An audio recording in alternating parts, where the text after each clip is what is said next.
Well, there's been a lot of talk lately about whether gold just topped out, whether the big drop means the bull market is finished, and whether anybody buying this pullback is simply trying to catch a falling knife.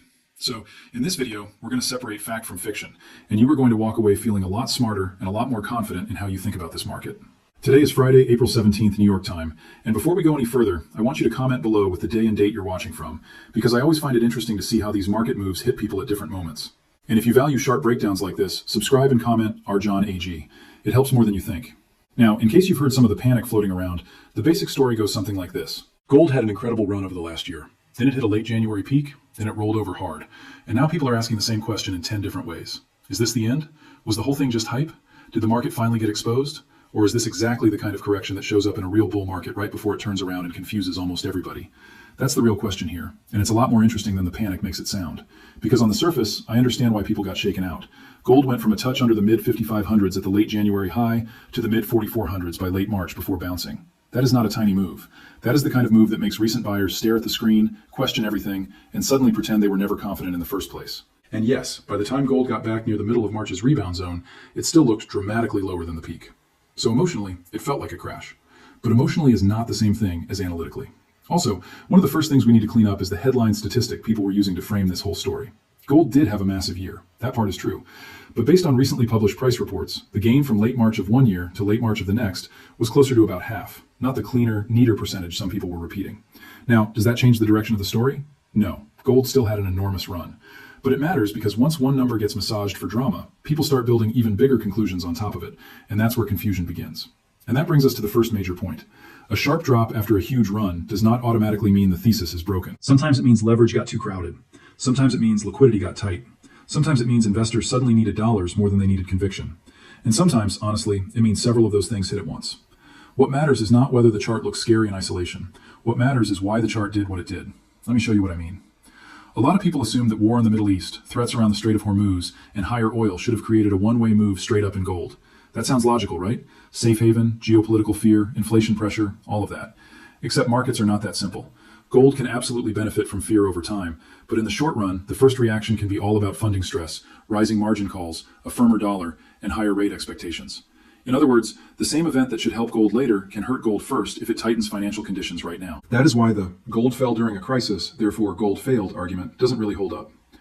From recent market updates, what we actually saw was oil-driven inflation fear making traders price in a tougher policy backdrop. And that matters because gold does not love a market that suddenly thinks rates could stay higher for longer. At the same time, the dollar firmed, which made gold more expensive for buyers outside the United States. So yes, the safe haven logic was there, but it had to compete with a very real liquidity and policy story. And for a while, that second story won. And by the way, that inflation shock was not theoretical. Official U.S. data showed consumer prices in March running a little above 3% year over year after being meaningfully lower the month before, and the monthly jump was just under 1%, which was the hottest monthly increase in years. Reuters tied a huge part of that move to a record spike in fuel costs after the war shock. So when people say, why didn't gold instantly moon on geopolitical fear? Part of the answer is simple, because the market also had to absorb the possibility that the Fed would not be writing in with easier policy anytime soon. Now let's go one layer deeper, because this is where the conversation gets more interesting. One explanation that does have real grounding is that some central banks and some sovereign players were dealing with plain old emergency liquidity stress. Not a philosophical rejection of gold, not some grand announcement that gold no longer matters. Just the ugly reality that when energy costs jump, dollar funding gets tighter, currencies come under pressure, and governments need something liquid. And gold, for all the long-term symbolism around it, is also a reserve asset you can mobilize in a hurry. Turkey is the clearest example people kept pointing to, and there is a reason for that. Reuters reported that the country's central bank saw its biggest weekly gold reserve drop in years, with bankers estimating a mix of outright sales and swap-related use that together ran to roughly the high double-digit tonnage area in a very short period. The value hit was amplified by the fall in gold prices themselves. So yes, there was real stress there. But notice the distinction. That is not the same as saying gold is dead. That is saying a pressured system needed liquidity fast. Those are two very different stories. And this is important because some commentary took that real reserve stress and tried to turn it into proof that central banks were abandoning gold altogether. I don't buy that. In fact, I think that interpretation misses the point. A country using gold in a squeeze is not a rejection of gold. It is almost the opposite. It is an admission that gold still works when a lot of other things become awkward, slow, or expensive to unload. If anything, reserve stress reminds you what gold is for. It is there for the moments when flexibility matters more than elegance. Could more countries talk about monetizing reserve gains or using profits linked to gold? Sure. We saw debate around that in Poland. But even there, the verified reporting was much more restrained than the loudest commentary. The discussion centered around the potential use of profits or reserve-related gains for defense financing, while the central bank governor also said any alternative should not reduce the reserve pile itself. That is a very different thing from saying a country is about to dump its whole stock into the market. And once again, that difference matters. Then you have Russia in the background, and here again I want to be careful. There is evidence that Russia had been selling foreign exchange and gold on a net basis through the prior year for state fund operations. There is also evidence that the oil shock from the Iran war later relieved some of that pressure. But jumping from that to a clean storyline that Russia was aggressively smashing the market at a specific moment is more confident than the public evidence supports. So yes, sovereign flows matter. But no, every geopolitical headline should not be treated like a smoking gun. Now, the second big driver, and probably the cleaner market structure explanation, was the futures side. This is the part a lot of retail investors ignore until it hurts them. CME changed how it set margins in precious metals in mid-January, moving from a flat dollar-style approach toward a percentage of contract value approach, and then it raised margins again and again as volatility exploded. Reuters described 3 hikes by early February. That is real. That happened. And when you do that into a market full of leveraged longs, you create pressure very, very fast. Think about it like this. Imagine you are in a crowded theater, and the seats suddenly get more expensive after the movie has already started. The people with the biggest wallets barely notice. The people stretched to get in start looking around, realizing they either need more cash right now or they need to leave. That is basically what rising margin does to a leveraged trade. It does not ask whether your long-term thesis is smart. It asks whether you can pay to keep the position on long enough to find out. And a lot of people cannot. So when the market sold off, some of that move was not thoughtful bearish conviction. It was mechanical liquidation. One forced seller hits another. One margin call triggers another. Positions get cut because they have to be cut, not because every participant suddenly woke up and decided gold was a terrible asset. That is a huge distinction, because a forced move can look identical on a chart to a fundamental collapse, even when the underlying causes are completely different. Now, do I think that proves some all-powerful, invisible hand deliberately orchestrated the entire decline? No. And this is where I want to challenge one of the lazier ideas floating around. Margin changes were real. The squeeze on leveraged longs was real. But saying that automatically proves a grand coordinated takedown is a step too far from the public evidence. Markets do not need a movie villain every time leverage blows up. Sometimes the plumbing is enough. Sometimes the rules amplify the move all by themselves. Sometimes the ugliness is structural without needing to be theatrical. That said, it is also fair to say the structure favors size. Official CME materials make clear these contracts are physically settled and tied to real delivery rules. But they are also highly efficient leveraged tools, and the main gold contract represents 100 troy ounces, while the standard silver contract is 5,000. So when margin gets repriced in a fast-moving environment, smaller traders feel it first. The institutions with deep balance sheets can wait. The people operating on thinner buffers usually cannot. And that asymmetry is exactly why these corrections can feel so violent. This is also why the phrase paper market versus physical market keeps coming up. It is a sloppy phrase when people use it carelessly, but there is a real point underneath it. Price can be discovered in leveraged futures markets, even while the physical side remains active, sticky, and in some areas tight. That does not mean futures are fake. It means futures can temporarily dominate the headline, while physical behavior tells you something different about underlying demand. And if you are only looking at the screen price without understanding the mechanism, you can come away with the wrong conclusion. We saw signs of that divergence in several places. Recently published silver depository data from CME showed registered silver down into the upper 70 million ounce area by mid-April, with eligible stocks also lower than earlier levels. That by itself does not guarantee some dramatic exchange failure, and I would be very careful about anyone promising that. But it does tell you the market is not exactly drowning in loose metal on the deliverable side. And when you combine lower visible stock with persistent investor interest, you can understand why people remain constructive on silver even after wild volatility. Silver, by the way, deserves its own separate caution label. I know a lot of people love the idea that silver is going to break the system overnight. Maybe, maybe not. History says exchanges have a lot of tools. They can raise margins, they can cap participation, they can alter the playing field when stress gets too high. We saw versions of that logic decades ago in the silver market, and we saw the broader principle again in the nickel chaos a few years back. So I'm not saying silver cannot move violently higher. I'm saying do not confuse bullishness with naivety about how exchanges behave under stress. And that ties into a broader behavioral point. Retail investors often enter after a huge move because the chart feels safe once everybody is talking about it. Then the correction comes, and suddenly they want certainty from an asset class that never promised certainty. That is why so many people panic near local lows. They are not really reacting to fundamentals. They are reacting to timing. They bought excitement and got volatility instead. That gap between expectation and reality is where a lot of bad decisions get made. If you bought physical metal, though, notice what did not change. Your ounces did not vanish. The coin did not become a different coin because the quoted price moved around. What changed was the paper quote attached to the asset, not the asset itself. And that does not mean mark-to-market pain is imaginary. It means you have to know what game you are in. If you are trading momentum with leverage, a correction can be fatal. If you are holding unlevered physical metal as a longer-term store of value or hedge, the emotional meaning of that same correction is very different. And if you're successful, share your success story in the comments so others can stay motivated. Now let's talk about one of the more dramatic narratives that grew out of this correction, because this one got a lot of people very excited. France. You heard the line. France took gold out of New York. Therefore, the United States must not have had the gold. Therefore, the whole custody system is suspect. Sounds explosive. Except when you actually look at the best available reporting, the confirmed part is narrower and more mundane than the dramatic version. According to the latest publicly available reporting, the Bank of France upgraded a residual block of older, non-compliant bars by selling around 5% of its reserve stock that had been held in New York, then buying compliant bars in Europe, with the total reserve quantity unchanged. Those new bars are now in Paris. The governor said the decision was based on market practicality and not politics. You can be skeptical. You can raise an eyebrow. You can say the optics are interesting. But jumping straight from that to New York could not deliver is speculation, not proof. That does not mean the custody conversation is irrelevant, not at all. Germany's overseas gold has become a matter of public debate again, and Reuters reported renewed questions about the safety of gold kept in New York. Official Bundesbank materials still say about a little more than a third remains there and continue to describe that arrangement as secure. So the honest version of the story is not that we have a confirmed custody crisis. It is that trust, optics, and geopolitical alignment are becoming more important variables in how nations think about where their reserves sit. That is meaningful, but it is not the same thing as a proven vault scandal. And honestly, that more restrained interpretation may be more useful anyway, because once you stop trying to force every event into a conspiracy frame, you can actually see the bigger trend. Gold is becoming more strategic again, not necessarily because the old system vanished overnight, but because the world looks less stable, less trusting, and less willing to assume that yesterday's arrangements will automatically feel fine tomorrow. That kind of shift does not always show up in a single dramatic headline. Sometimes it shows up in custody choices, reserve debates, and slow changes in institutional behavior. Another piece that matters here is demand outside the usual Western retail chatter. One of the cleaner, fresh data points that supports the longer-term case is the continuing role of China. Reuters previously reported that Chinese authorities allowed a group of insurers to invest a small slice of assets in gold, and estimates tied to that move suggested annual demand potential in the hundreds of tons.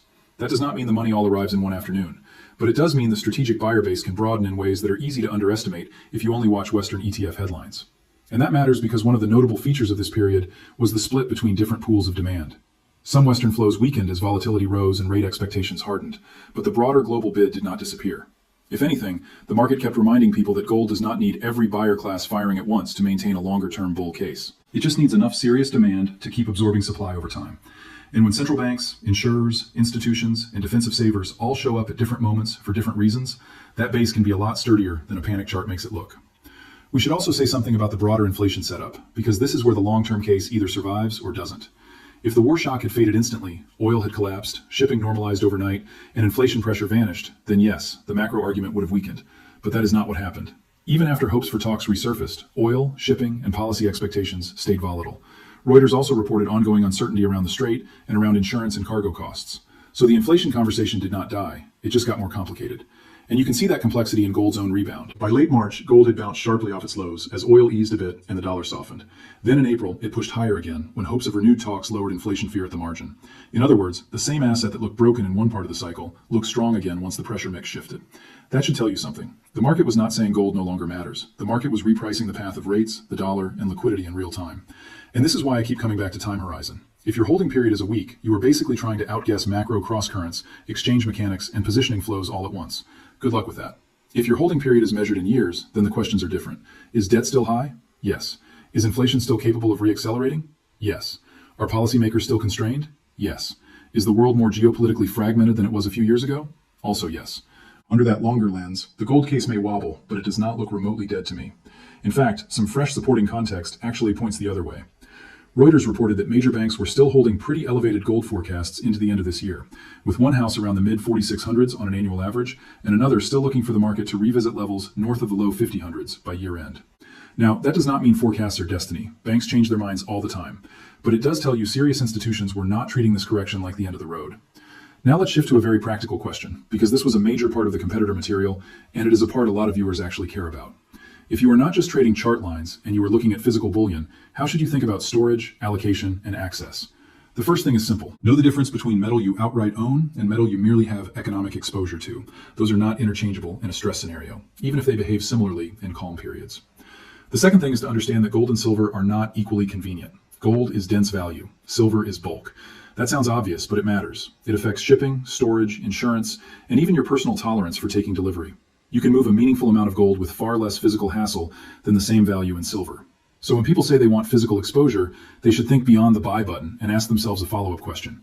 Where is it going? How is it titled? How is it insured? And who is verifying that it is actually there? That is why terms like allocated and segregated are not marketing fluff when used properly. Allocated means specific bars are linked to a specific owner. Segregated means your metal is kept separate from someone else's pile. Those details matter because they are part of how you reduce counterparty ambiguity. And if your whole reason for owning metal is to step 1 degree outside the financial stack, then you should not get lazy about custody at the last step. Otherwise, you can end up paying physical premiums to recreate paper-style dependence. There is also a tax and structure layer here that people routinely get wrong.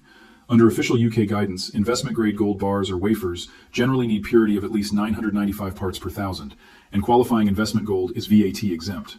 HMRC also makes clear that investment-grade gold bullion can be a permitted pension asset in the right form. That means if somebody tells you only ultra-pure 4/9 bars count in every setting, that is too narrow.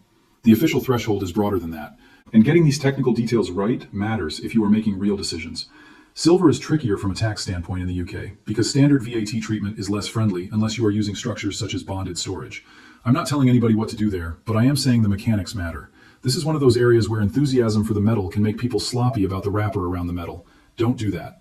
The difference between a smart purchase and a frustrating one is often hiding in storage terms, delivery terms, or tax treatment that people skip because they are too busy watching the price chart. The supply chain angle matters too. Reuters reported that war-related flight disruptions left physical gold in Dubai trading at a discount to London, in some cases by a few tens of dollars an ounce, because the metal was effectively trapped in the region while transport channels were impaired. That is a fascinating reminder that gold is not just a line on a screen. It is also a logistics business. And when flights are grounded, insurance costs jump, and routing becomes awkward, physical dislocations can show up in places the average chart watcher never even thinks about. And that brings us to another fresh point that strengthens the big picture story. The world is not just dealing with inflation and war. It is dealing with sovereign debt stress, fragile fiscal politics, and central banks that are trying to stay credible while the ground keeps shifting under them. Japan is a good example. Reuters reported record moves in long-dated Japanese government bond yields earlier this year, with the far end pushing through levels that would have looked unthinkable not that long ago. The IMF still expects Japan's growth to slow this year, even as the Bank of Japan navigates a very awkward inflation and rate environment. Why does that matter for gold? Because highly indebted systems do not have elegant options. They can tolerate inflation, they can tolerate slower growth, they can tighten and risk breakage, or they can ease and risk currency weakness. None of those are clean. And once you start looking at the world through that lens, gold stops being just a trade and starts looking more like optionality on policy failure. Not guaranteed profits, not magic, not a straight line higher, just optionality on the idea that governments and central banks may not navigate the next few years smoothly. That same logic is why private credit and broader financial plumbing keep coming up in these conversations. I'm not going to pretend gold is a direct hedge for every corner of credit stress, because it isn't. But when liquidity dries up in one part of the system, funding gets more selective everywhere. And when funding gets more selective everywhere, the market starts rediscovering the difference between financial promises and hard assets. That process is messy. It can temporarily hurt gold because people sell what they can. But over time, it can also support gold because trust itself becomes more valuable. So, putting this all together, what do I think actually happened here? I think gold ran too far, too fast, into a market that then got hit by war-driven inflation fear, a firmer dollar, rising margin requirements, and some real reserve-related liquidity stress. I think that combination forced leverage out. I think it scared late buyers. I think it invited over-the-top stories on social media. And I think some of those stories mixed valid facts with invalid conclusions. That, to me, is the cleanest reading of the whole episode. Do I think the drop proved the long-term gold case is broken? No. Do I think every bullish argument survived untouched? Also no. Some people got way too cute with the France story. Some people were far too confident in dramatic custody claims they could not actually prove. Some people treated every exchange rule change as if it were direct evidence of a master plan. I think that goes too far. But if you strip out the weak speculation and keep the stronger facts, the broader case still looks intact to me. And in some respects, it may even look stronger than it did before the correction. Because here's what did not go away. Inflation risk did not go away. Geopolitical fragmentation did not go away. Official demand outside the West did not go away. Long-duration debt risk did not go away. Custody questions did not go away. The possibility of future liquidity squeezes did not go away. The only thing that really changed was the price path and the emotional temperature around it. And those are not trivial things, but they are not the whole story either. So if somebody asks me, should you buy the dip? My answer is that the better question is, what exactly are you buying? Why are you buying it? And how are you holding it? If you are chasing a quick bounce with leverage, that is a trading problem. If you are adding gradually to a longer-term position in physical gold or silver because you think the macro backdrop remains unstable, that is a completely different problem. Same metal, totally different mindset. And a lot of mistakes happen when people mix those two frames together. Here's another way to think about it. A correction inside a bull market feels like betrayal if you were emotionally counting on instant gratification. It feels like noise if you expected volatility all along. The market does not care which of those two mindsets you brought into the trade, but your results probably will. That is why I think some of the most important work here is not just macro analysis. It is self-analysis. Are you really positioned for a choppy long-term thesis, or did you secretly want a smooth little elevator ride and call it conviction? Be honest about that. And I'll throw a question back to you. Do you see this move as a healthy reset, or do you think the market is still hiding a deeper problem we haven't fully priced yet? I'm genuinely curious how you're reading it, because reasonable people can disagree on the short-term path here, even if they share the same long-term concerns. One more thing before we wrap this up. If you are interested in physical ownership, don't just think about price and purity. Think about jurisdiction, audit trail, retrieval process, and what happens if you ever want to sell or move the metal. Think about how quickly you can take possession if needed. Think about whether you actually want home delivery or whether professional storage makes more sense. And think about whether your goal is privacy, liquidity, long-term protection, or some mixture of all three. The best setup depends on the purpose. Not every investor needs the same solution, and pretending otherwise is just lazy. Also, be careful with romantic slogans. If you don't hold it, you don't own it. Sounds great in a comment section. But real life has trade-offs. Holding everything yourself maximizes direct control, but it can create obvious security and insurance issues. Professional vaulting can reduce some of those issues, but it introduces a layer of trust and process. There is no setup with zero trade-offs. The goal is not to find a perfect arrangement. The goal is to understand the arrangement you picked well enough that you are not surprised by it later. As for silver, I still think it deserves attention, but for reasons people often oversimplify. The bullish case is not just, it has to squeeze tomorrow. A more grounded version is that silver remains strategically interesting because it sits at the intersection of monetary demand, industrial use, and tight visible stocks. Reuters recently reported expectations for another year of supply deficit alongside stronger coin and bar demand. That doesn't guarantee a straight line explosion, but it does suggest the metal still has meaningful underlying support beyond social media squeeze fantasies. And remember, even in the competitor material, one of the smarter implied points was this. The biggest mistake is letting a violent flush convince you that nothing matters anymore. Sometimes a flush is a message that something broke. Other times it is simply the market cleaning out weak hands before the bigger thesis reasserts itself. Distinguishing between those two moments is the entire game. Not perfectly, not every time, but often enough that you stop reacting like every sharp move is either the apocalypse or a guaranteed buying gift. Most of the time it's neither. And I'll add more nuance here because people love historical analogies a little too much. Yes, there are echoes of the 1970s in the mix. Energy shocks, sticky inflation psychology, nervous bond markets, and a public paying attention to gold again. But it is still an analogy, not a photocopy. Today's market has far more derivatives, far more passive money, far more central bank communication, and far more globally connected capital than that earlier era. So the lesson is not, history is repeating exactly. The lesson is that when inflation risk, geopolitical strain, and fiscal stress start overlapping, hard assets tend to get invited into the conversation in a way. So my own bottom line is pretty straightforward. Gold's early year drop looks to me much more like a pressure event than a permanent verdict. The correction was real. The pain was real. The mechanical selling was real. But the stronger version of the bearish case still feels underproven, while several parts of the longer-term supportive case remain very much alive. That doesn't mean you back up the truck blindly. It means you think clearly, size intelligently, and refuse to let either panic or hype do your analysis for you. Subscribe if you want more of these breakdowns. And if you've been navigating this market well, tell us what worked for you. Everything in this video is for education and discussion only. I'm not your financial advisor. I don't know your full situation, and none of this is a personal recommendation to buy, sell, store, trade, or avoid any asset. The goal here is to help you think better, not to make the decision for you.